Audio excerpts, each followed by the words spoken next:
हनुमान जयंती खत्म होने के बाद हनुमान जी और महादेव एक गरीब पिता और पुत्र का रूप लेकर धरती पर आए। दोनों के कपड़े फटे हुए थे और पैरों में चप्पल नहीं थी, लेकिन दोनों के चेहरे पर एक दिव्य आशा थी। सबसे पहले वे दोनों एक बहुत बड़े हनुमान जी के मंदिर में गए।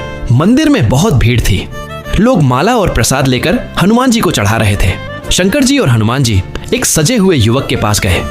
शंकर जी बोले, बेटा, मुझे और मेरे पुत्र को बहुत भूख लगी है, थोड़ा सा प्रसाद दे दो, भगवान तुम्हारा भला करेगा। युवक ने घूरते हुए देखा और बोला, अरे बाबा, यह प्रसाद भगवान के लिए है, तुम जैसे गरीबों के लिए नहीं।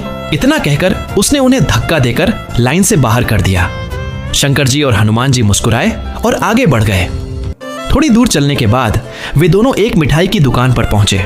वहां तरह तरह की मिठाइयां सजी हुई थीं, लड्डू, बर्फी, जलेबी। लोग उपवास के लिए मिठाइयां खरीद रहे थे। हनुमान जी ने हाथ जोड़कर कहा, मुझे और मेरे पिता को थोड़ा सा मिठाई दे दो, हम दोनों कई दिनों से भूखे हैं, भगवान भला करेंगे। दुकानदार गुस्से में बोला, यहाँ पर सब चीजें पैसों से मिलती हैं, यहाँ मुफ्त में कुछ नहीं मिलता, गरीब हो तो आगे बढ़ो। हनुमान जी और शंकर जी बिना कुछ बोले शांत भाव से आगे बढ़ गए। अंत में वे दोनों शहर के किनारे एक झोपड़ी के पास पहुंचे, जहां एक गरीब दादी सूखे पापड़ बेच रही थी और दादी के पास सिर्फ एक वक्त का खाना बचा हुआ था। शंकर जी ने शांत भाव से कहा, माँ, मैं और मेरे बेटे ने सुबह से आज कुछ नहीं खाया, क्या कुछ मिल सकता है? दादी ने बिना सोचे अपना एक वक्त का खाना दे दिया और बोली, ये लो बाबा, मेरे यहाँ से कोई खाली नहीं जाता, मैं फिर से कमा कर खा लूंगी। इतना सुनते ही शंकर जी और हनुमान जी अपने असली रूप में प्रकट हो गए।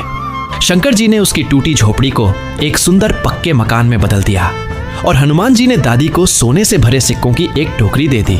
लेकिन अफसोस, फिर भी किसी ने लाइक और सब्सक्राइब नहीं किया।